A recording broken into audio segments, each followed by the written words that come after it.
Muli isang mapagpalang gabi po sa ating lahat at muli makakasama niyo ako sa pagbabahagi at pag-aaral at pagbubulay-bulay muli ng salita ng Diyos. At muli huwag kayong aalis at patuloy na makinig at magbusog ng salita ng Diyos. At muli pagpapatuloy natin ang ating January theme na Revealing Lives. At mula ito sa Amos 9 verse 11, 13 to 15.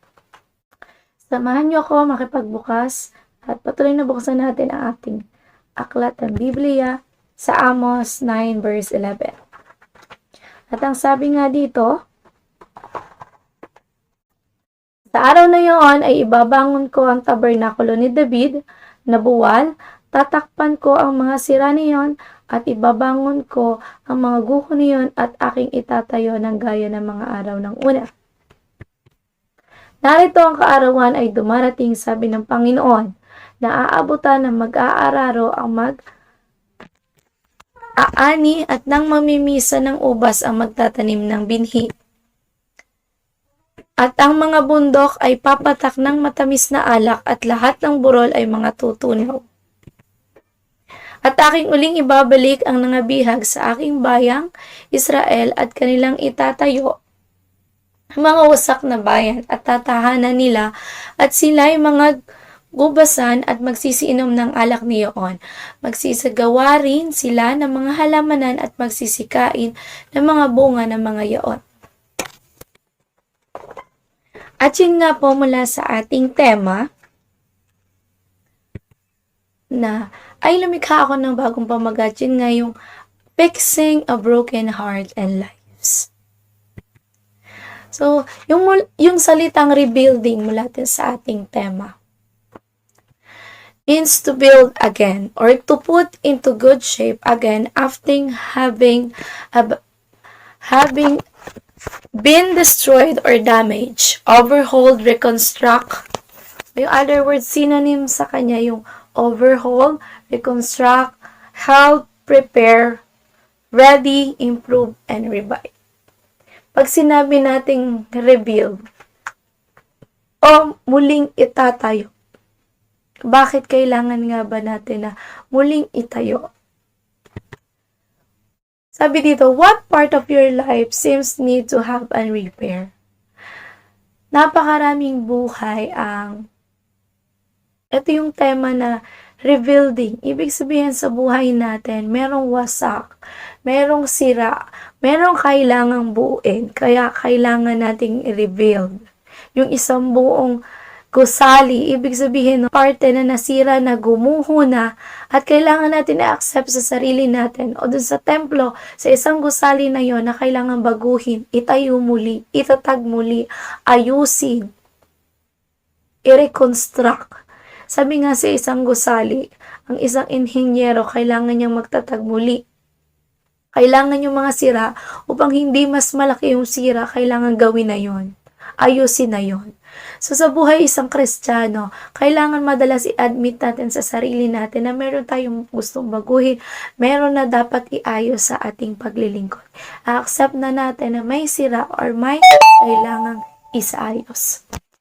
The question na iiwanan ko sa inyo is, what part of your life seems need to have a repair, to rebuild, to reconstruct? So, balikan natin yung ating definition of terms. Sabi nga doon, to build again, to itayo muli. May iayos, di ba? Fixing a broken lives. May sira sa buhay natin. May sira doon sa paano tayo sumasamba sa Panginoon. To put into a good shape again after having been destroyed. Nasira, nawasak, nagkaroon ng butas, ng sira. Ano bang part sa buhay natin? Sabi doon nga, kung sa isang sasakyan, kailangan ng overhaul. Diba pag may sira ang sasakyan, hindi mo siya mapapagana eh. Hindi yan aandar ng ayos eh. Magiging patigil-tigil. So, kailangan mong i-overhaul siya para muli yung makina niya mag-function ulit. Umandar ulit ng maayos at tama. Kasi may sirang parte. Sa isang gusali naman, meaning to reconstruct. Diba? Yung parte ng salas mo, ng kwarto mo. Diba, after ng lindol, after ng mga nangyari doon sa bahay mo na nag-cause ng sira, kailangan mo siyang i-reconstruct para hindi yung buong bahay is masisira. O kaya yung isang gamit, kailangan natin i-reconstruct. Kailangan, ang other word niya dito is to help. Tulungan na muling maitayo muli, may ayos uli.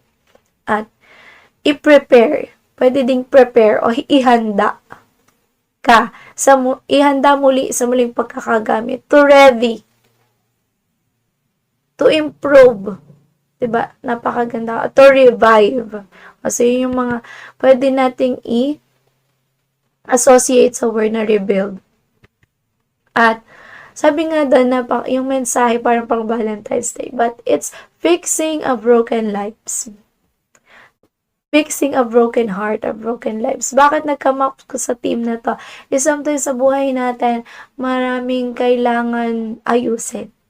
Hindi lang parang, talagang maraming kailangang ayusin sa buhay ng isang mananampalataya. At sabi doon, balikan natin yung sa aklat ng Amos, muling itatayo. Sabi doon is, muling itatayo ang templo. Sabi doon sa Amos, balikan natin. Sabi doon sa Amos, manunumbalik ang Israel. Sabi sa 11, sa araw na iyon, ibabangon ko muli ang nawasak na kaharian ni David at aayusin kong muli ang mga nasirang dako. Ibabalik ang mga guho at itatayo kong muli iyon kagaya nung una. So sa panahong yon may isang inhenyero. So relate na rin dito yung mga inhenyero, mga engineer kasi sila yung mga gumagawa. At nung panahon na yon na gumuha ang templo ng Panginoon ay naandoon si Nehemiah. So si Nehemiah, sabi niya nakita niya nang usap sa kanya ang Panginoon at siya yung isa sa mga nagkaroon ng burden para iayos yung templo ng Jerusalem. Nakita niya na nangusap ang Panginoon, wasak ang aking templo, wasak ang sambahan ng Panginoon. Which ang indication na mas malalim pa is yung templo ng Panginoon, which indicated na ang buhay natin is maaari din maging isang templo ng Panginoon na kinakailangan ng repair, ng rebuild, na muli kailangang itayo muli yung ating mga sariling mananampalataya, yung ating sariling pananampalataya sa Panginoon. At may ilan po dito na ways to fix and rebuild. Paano nga ba tayo muling tatayo muli mula sa ating pananampalataya, mula sa wasak na templo ng ating buhay, wasak na paglilingkod sa Panginoon, wasak na pananampalataya sa Panginoon, wasak na buhay, wasak na relasyon, wasak na pamilya, sira-sirang paglilingkod, buhay, yung puno ng frustration, puno ng brokenness, paano tayo muling tatayo sa Panginoon? So, alam mo ba si Job sa Job 17 verse 1, my spirit is broken, my days are short, and the graves awaits me. Inaccept niya sa buhay niya na may sira. Yung days niya, yung araw niya is kaunti na lang. Kakaunti na lang yung oras natin sa mundong ito. And the graves awaits me. Sabi nun, inaccept niya sa buhay niya na sira siya. Na may sira sa buhay niya na kailangang iayos, ilapit sa Panginoon. At yun yung number 1. Restart. At kapag ang isang inhinyero ay nagpapagawa ng isang tahanan na may sira, isang gusali may sira, ang templo ay may sira, kailangan mo number 1, mag-restart ka. Sabi sa Nehemiah verse 1 to 10. Bago natin basahin, sabi doon, look for the broken parts. Kapag nagpapagawa ka, nagpapaayos ka, o nais mong magpaayos sa Panginoon, kailangan number 1, hanapin mo kung ano yung sira. At i-accept mo sa buhay mo, Lord, ano ba yung parte sa sarili ko, sa relasyon, spiritually, mentally, emotionally, socially, financially, ako broke, saan ba sira yung parte ng buhay ko? Lord, kailangan ko mag-restart. hanapin kung ano yung parte na sira. Samahan niyo po ako makipagbukas sa Nehemiah 1 verse 1 to 10. Sabay-sabay po natin basahin. Sabi dito, ito ang kasaysayan ng mga nagawa ni Nehemiah na anak ni Hakalias. Noon ay ikasyam na buwan ng 20 taon ng paghahari ni Artaxerxes. Anak ni Nehemiah ay nasa lungsod ng Susa, ang kabiserang lungsod. Nang dumating ang kapatid kong si Hanani, kasama ang isang pangkat ng mga lalaki mula sa Juda, kinamusta ko sila tungkol sa Jerusalem at sa mga Hudyong nagbalik sa Juda mula sa pagkabihag sa Babylonia. Sumagot sila, kawawa naman sila roon, hinahamak at nilalait ng mga dayuhang nakatira malapit doon. Sinabi nila na wasak pa ang mga pader ng Jerusalem at ang mga pintuan ng lungsod ay hindi pa nagagawa mula nang sunugin iyon. Nang marinig ko ito, naupo ako at napaiyak. Ilang araw akong nagdalamhati at nag-ayuno. Nananalangin ako sa ganito, Yahweh, Diyos ng kalangitan. Kayo ay dakilan, nanginginig kami sa takot sa inyong presensya. Matapat ninyong tinutupad ang inyong tipan at wagas na pag-ibig sa nagmamahal sa inyo at tumutupad sa inyong mga utos. Pagmasdan ninyo ako at pakinggan ang aking panalangin. Nananalangin ako sa inyo araw at gabi para sa bayang Israel na inyong lingkod. Inaamin ko pong nagkasala kami sa inyo, ako at ang aking mga ninuno, napakabigat ng aming kasalanan sa inyo. Hindi namin sinunod ang inyong kautusan. Nilabag namin ang mga tuntuning binigay ninyo sa amin sa pamamagitan ng inyong lingkod na si Moises. Ayan, sabi dun sa 1 to 7, inamin nila. Inamin at nakita nila yung mga wasak, yung mga sunog, yung mga parte ng pader na nasisira. So, isang gusar yung parte ng pader.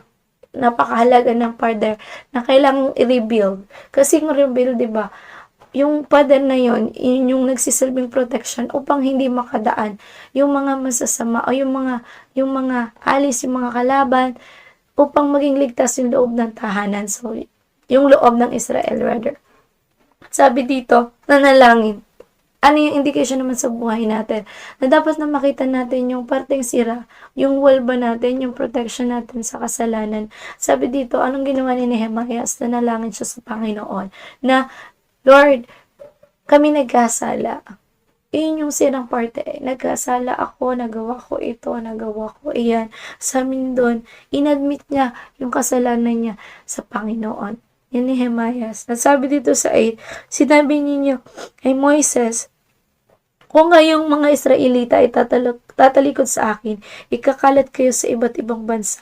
Subalit kung manunumbalik kayo at tutupad sa mga utos, mapapadpad man tayo sa pinakamalalayong lugar, titipunin ko kayong muli sa lupaing aking pinili upang sambahin ako roon. Sila at ang inyong lingkod at inyong bayan na tinubos sa pamamagitan ng dakilang kapangyarihan at lakas ng Diyos.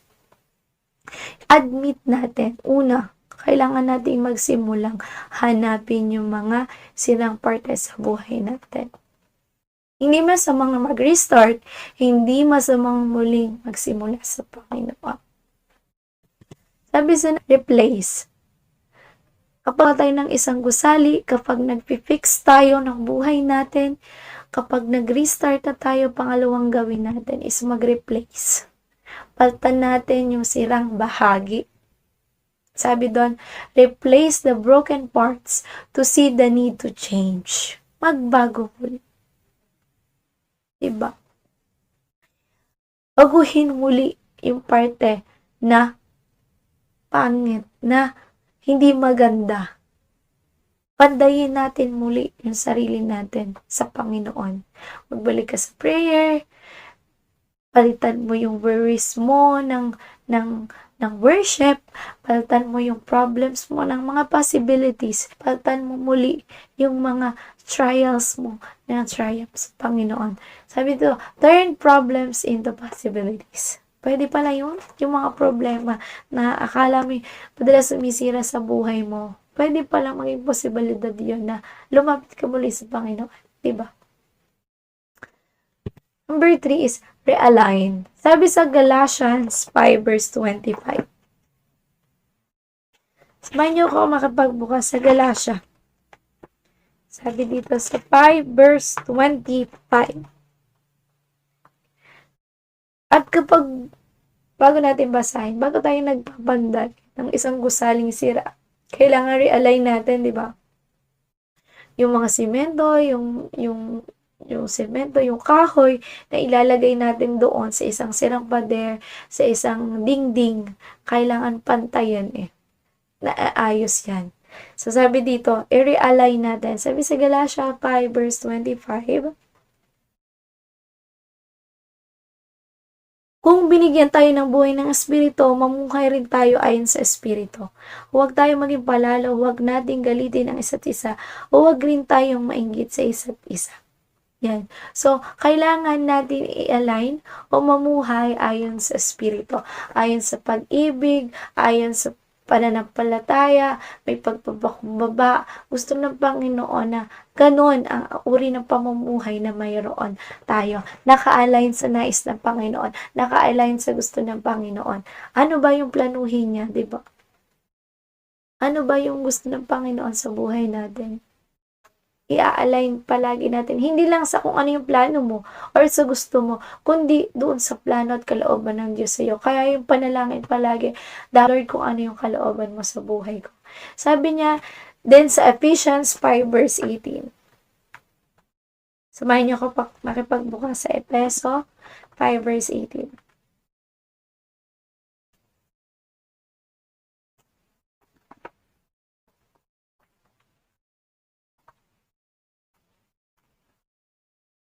So, ayun. So, sabi sa Efeso 5 verse 18, huwag kayong maglalasing sapagkat sisirain lamang niya ng inyong buhay, sa halip ay dapat kayo mapuspos ng Espiritu. Ayan. So, yung mga sumisira sa buhay natin, sumisira sa pananampalataya natin, minsan yung mga bisyo, yung mga nais natin, at hindi ito yung nais ng Panginoon. Magiging tabing yung linya na natin papunta sa Panginoon. Ang sabi dito, dapat kayong mapuspos ng Espiritu. Yung mga bagay na yun yung sisira sa buhay natin. Yung sarili natin, yung kung saan natin ginugulang oras natin. Madalas, hindi naman yung bumubuo sa atin, kundi minsan ay sumisira sa sarili. Merong mga kabataan na nasisay. So, niya dito ay sa halip ay dapat kayong mapuspos ng Espiritu ng Panginoon. At kapag ang Espiritu ng Diyos ay nasa iyo, yung lakad mo, yung gawa mo, yung kilos mo, ay palagi dun sa ikabubuti na nais ng Diyos sa buhay mo. Kapag naka-align ka palagi, Lord, ano ba yung gagawin ko ngayong araw na ito? So, yun yung papasok yung prayer natin yung prayer lives natin kung paano natin hinihingi yung guidance ng Panginoon palagi sa buhay natin. So, yun number 3. Sa pagsasaayos ng buhay natin, balik natin.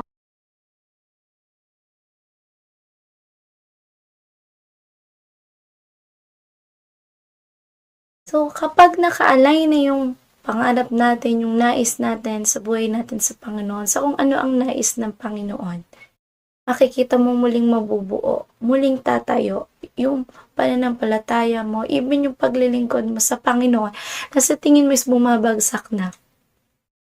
So, number 4 naman is, rebuild one another. Kapag nakatayo ka na, naiayos mo na yung sariling wall mo sa Panginoon, yung sarili mong templo sa Panginoon, yung paglilingkod mo, yung sa tahanan ng Panginoon, sabi doon, rebuild one another. Kaya mo nang tulungan tumayo yung kapwa mo mananampalataya. Kasi hindi pwedeng itatayo mo yung sarili mo habang ikaw ay wasak. Minsan ginagamit yun ng Panginoon para ikaw din, yung pagsubok mo, yung trials mo, para makaabot ka ng iba. Para sabihin sa Panginoon na napakabuti ng Diyos at kaya niyang buuin yung sa tingin may sira, yung wasak sa buhay mo, yung certain parte ng relasyon mo, higit sa Kanya, para muli mabuo ito. At gagamitin niya yun, yung brokenness mo, para mag-rebuild ka, para ipanalangin mo muli yung mga kapwa mo, mananampalataya na masira pa, na mas masak pa yung templo ng relasyon sa Panginoon. gagamitin tayo ng Diyos.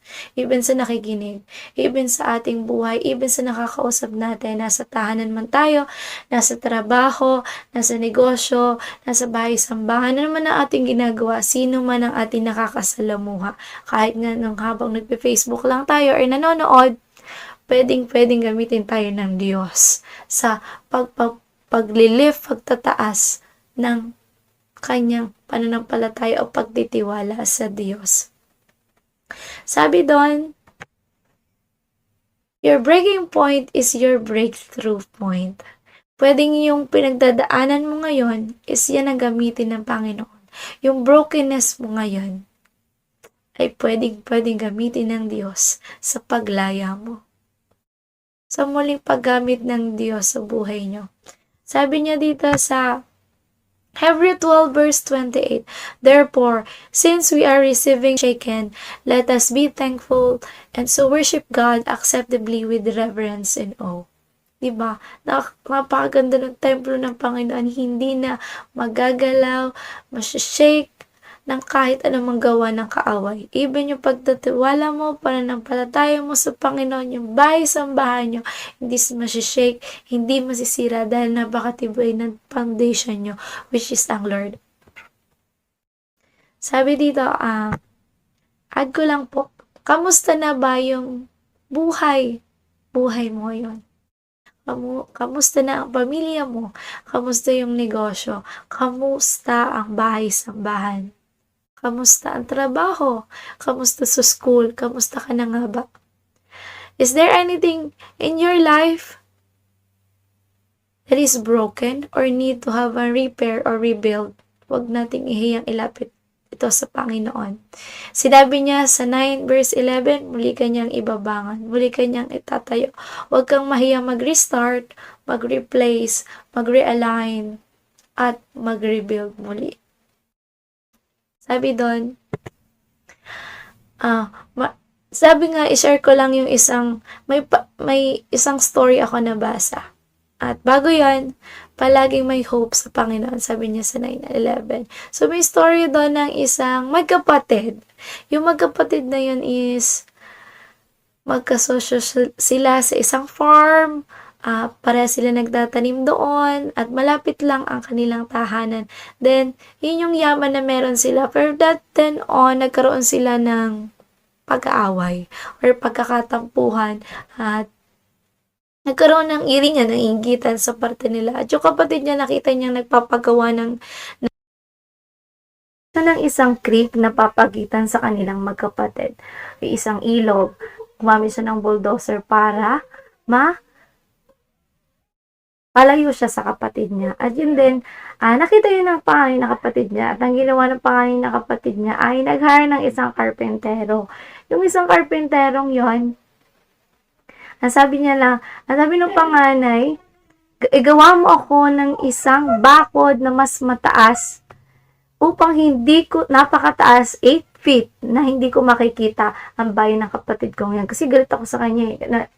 And then, umalis ang panganay at hinayaan niya na lang yung karpenterong siyang gumawa. Alam niyo ba, after ng ilang months, bumalik ulit yung panganay na kapatid at nagulat siya kung ano yung ginawa ng karpentero. Hindi bakod yung inilagay niya sa pagitan, kundi isang bridge, tulay papunta doon sa kapatid niya. At sa bawat dulo ng tulay, naglakad sila at nakita niya doon ang kapatid niya at nagkamayan sila. At simula noon, nagkapati sila. Sometimes, that carpenter in our life was God who wants to build the bridges to our broken lives. Minsan, kailangan natin ng isang great builder, ng isang great carpenter, at sino ba yun? Walang iba kundi si Lord. At nais kong iwan na hamon sa inyong lahat is maraming buhay ang sira, maraming puso ang broken, maraming bulsa ang walang laman, pero maraming bansa ang nag-aaway-away pa.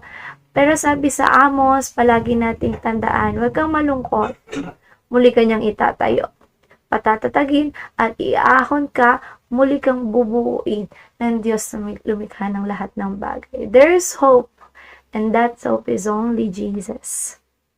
Yun lang po, tayo ay manalangin. Samahan niyo ko sa isang maikling panalangin.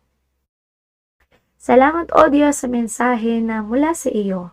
Salamat sa muling pagbuo sa amin, Panginoon, at makatagpo ka namin, Panginoon, sa buhay ng bawat isa na ikaw ang bumubuo, Panginoon. Yung completeness, Panginoon, sa buhay namin na patuloy namin hanapin sa iyo, Panginoon, at ang katatagan, ang kalakasan na patuloy mo pinagkakaloob, Panginoon, ay aming pinagpapasalamat ng buong pagpupuri at buong pagsamba, Panginoon. Ikaw ang mataas sa aming mga buhay at sa gabing ito, patuloy ka ng makasama. Gayon din ang iyong presensya sa pangalan ni Jesus. Amen! God bless po sa ating lahat!